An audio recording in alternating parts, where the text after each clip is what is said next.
Welcome to another easy 5 minutes Final Cut Pro tutorial.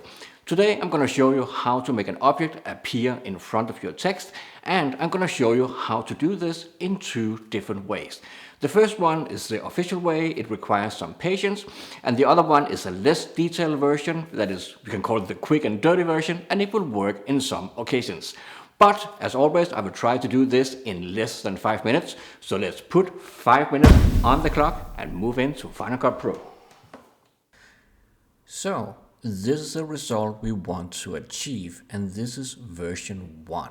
So I have created a basic title and put it on top of my timeline, and I have aligned the text to follow the direction of the car. So put the car just before it meets the text, like that. Next thing you want to do is to take a draw mask and put it on top of your basic title, like this, and set a keyframe in front of the control point. That's more or less everything you need to do here. Draw out the front of the car like this and make it go all the way around the text. The next thing you want to do is you want to use your arrow key, your right arrow key, and move the car forward 1 or 2 frames. And every time you do that, you need to align the key points as well to ensure that the text always stays in front of the car. If you meet a point where you actually push the text instead of pushing the keyframes, you actually need to change your marker from select to pointer. That will allow you to move freely again. So again, it requires a lot of patience, but just use your right arrow key, move the car around, and move the key points so they stays in front of the car. I have speeded up the process as you see in order to save time.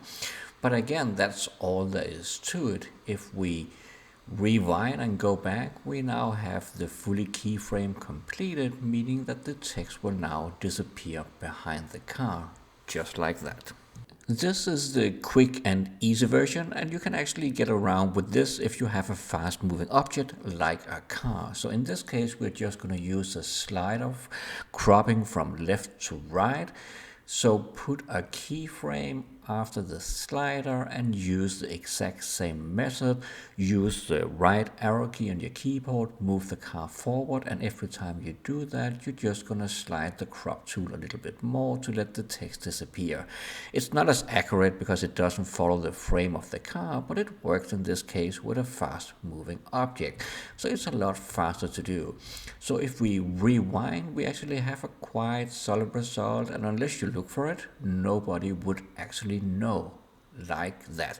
So that's it for today. If you like this kind of content, please remember to give it a thumbs up and subscribe, and I will see you next time.